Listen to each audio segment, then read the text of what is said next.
இந்த ஒரு வீடியோல நீங்க ஒரு ஸ்டாக் brokerage யூஸ் பண்ணிட்டு ஸ்டாக்ஸ் வந்து ஹோல்ட் பண்ணிட்டு இருக்கீங்க. ஆனா அந்த ஸ்டாக் brokerage உங்களுக்கு பிடிக்கல.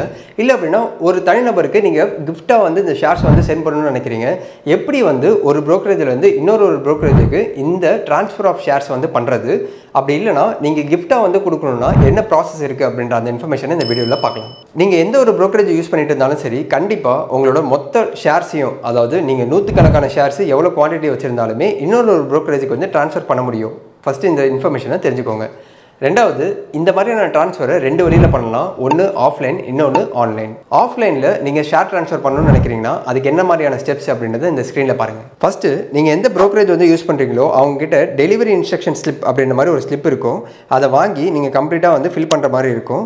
அந்த டெலிவரி இன்ஸ்ட்ரக்ஷன் ஸ்லிப்பில் வந்து பார்த்தீங்கன்னா international security identification number ISIN அப்படின்ற இன்ஃபர்மேஷன் வந்து ப்ரொவைட் பண்ணுற மாதிரி இருக்கும். அது உங்களுக்கு தெரியல அப்படின்னா கரண்ட் ப்ரோக்கர்ஸ் கிட்ட கேட்டிங்கன்னா அவங்களே வந்து சொல்லுவாங்க. ரெண்டாவது டார்கெட் கிளைண்ட் ஐடி, அதாவது 16 digit code, DPID and client ID ரெண்டுமே வந்து கொடுக்குற மாதிரி இருக்கும். அதுக்கப்புறம் மோட் ஆஃப் செலெக்ஷன், இதில் வந்து பார்த்தீங்கன்னா நீங்கள் எந்த அக்கௌண்ட்டுக்கு வந்து ட்ரான்ஸ்ஃபர் பண்ணுறீங்க, எதுக்காக ட்ரான்ஸ்ஃபர் பண்ணுறீங்க, அவங்களோட டீட்டெயில்ஸ் என்ன அப்படின்ற மாதிரி கொடுக்குற மாதிரி இருக்கும். அடுத்து நீங்கள் இந்த டாக்குமெண்ட்டில் சைன் பண்ணுற மாதிரி இருக்கும். இது மட்டும் இல்லாமல் உங்களோட ப்ரூஃப் ஏதாச்சும் கொடுக்குற மாதிரியும் இருக்கும். ஃபைனலாக இந்த ட்ரான்ஸ்ஃபருக்கு நீங்கள் ஒரு சின்ன சார்ஜஸ் வந்து கொடுக்குற மாதிரி இருக்கும். இது மட்டும் இல்லாமல் அவங்க உங்களுக்கு ஒரு அக்னாலஜ்மெண்ட் ஸ்லிப்பும் வந்து கொடுப்பாங்க. இது எல்லாமே வந்து ஆஃப்லைனில் நீங்கள் பண்ணிங்கன்னா பண்ணக்கூடிய ஸ்டெப்ஸ். இந்த ஸ்டெப்ஸ்லாம் முடிஞ்சதுக்கப்புறமா உங்களுக்கு வித்தின் 3 to 5 டேஸில் இல்லை மேக்ஸிமம் 10 டேஸில் நீங்கள் எந்த அக்கௌண்ட்லேருந்து இந்த ட்ரான்ஸ்ஃபர் ஆஃப் ஷேர்ஸ் வந்து பண்ணணும்னு நினைக்கிறீங்களோ இந்த பழைய அக்கௌண்ட்லேருந்து புது அக்கௌண்ட்டுக்கு ட்ரான்ஸ்ஃபர் ஆகிடும். இதே நீங்கள் ட்ரான்ஸ்ஃபர் ஆஃப் ஷேர்ஸை வந்து ஆன்லைனில் பண்ணுறீங்க அப்படின்னா அதுக்கு என்னென்ன மாதிரியான ஸ்டெப்ஸ் அப்படின்றத பார்ப்போம். ஃபஸ்ட்டு நீங்கள் CDSL இல்லை NSDL அப்படின்ற அந்த வெப்சைட் வந்து ஓப்பன் பண்ணிவிட்டு ஈஸியஸ்ட் ஆர் ஸ்பீடி ஃபெசிலிட்டி அப்படின்ற மாதிரி அந்த ஆப்ஷனுக்கு போனீங்கன்னா நீங்கள் அந்த இடத்துல கேட்கக்கூடிய எல்லா நெசசரி இன்ஃபர்மேஷனையும் வந்து ஃபில் பண்ணுற மாதிரி இருக்கும். உங்களோட டிமேட் அக்கௌண்ட் என்ன, உங்களோட brokerage யார், ப்ளஸ் வந்து எந்த அக்கௌண்ட்டுக்கு நீங்கள் ட்ரான்ஸ்ஃபர் பண்ணணும்னு நினைக்கிறீங்க, என்ன ரீசனிங் எல்லாமே வந்து கொடுக்குற மாதிரி இருக்கும். இது மட்டும் இல்லாமல் உங்களோட ஃபோட்டோ காப்பி ஆஃப் டெபாசிட்டரி பார்ட்டிசிபென்ட்ஸை கொடுக்குற மாதிரி இருக்கும். இதெல்லாம் கொடுத்ததுக்கப்புறமா வித்தின் ஒரு 1 to 2 டேஸில் கம்ப்ளீட்டாக வந்து உங்களோட இன்ஃபர்மேஷன் வந்து வேலிடேட் பண்ணிவிட்டு உங்களுக்கு புது ஒரு லாகின் ஐடியும் வந்து கொடுத்துட்டு உங்களுக்கு புது டீட்டெயில்ஸும் வந்து அமுச்சு விட்டுருவாங்க. இந்த ஒரு லாகின் டீட்டெயில்ஸை யூஸ் பண்ணிவிட்டு உங்களால் கம்ப்ளீட்டாக வந்து ஆன்லைன்லேயே வந்து ஷேர்ஸை வந்து ட்ரான்ஸ்ஃபர் பண்ண முடியும். ஸோ இப்போ இந்த வீடியோ மூலிமா உங்களுக்கு வந்து ட்ரான்ஸ்ஃபர் ஆஃப் ஷேர்ஸ் வந்து ஆன்லைன் இல்லை ஆஃப்லைன் ரெண்டு மோட்லையுமே வந்து பண்ண முடியும். அது என்ன அப்படின்ற அந்த இன்ஃபர்மேஷன் தெரிஞ்சிருக்கின்ற மாதிரி நான் நம்புகிறேன்.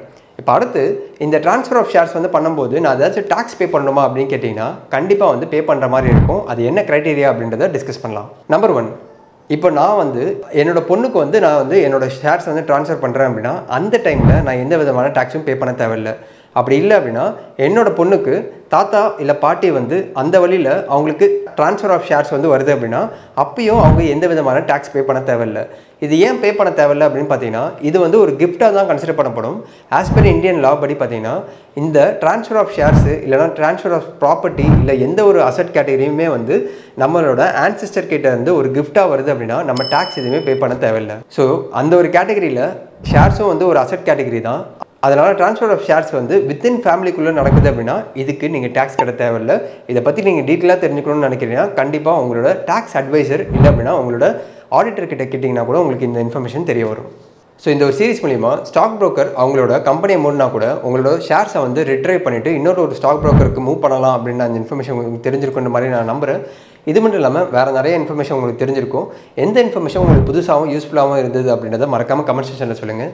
நானுமே பார்த்து தெரிஞ்சுக்கிறேன். இது மட்டும் இல்லாமல் உங்களுக்கு ஏதாச்சும் அடிஷனல் இன்ஃபர்மேஷன் தெரிஞ்சாலும் கமெண்ட் செக்ஷனில் சொல்லுங்கள். கண்டிப்பாக அது எனக்கும் யூஸ்ஃபுல்லாக இருக்கும்.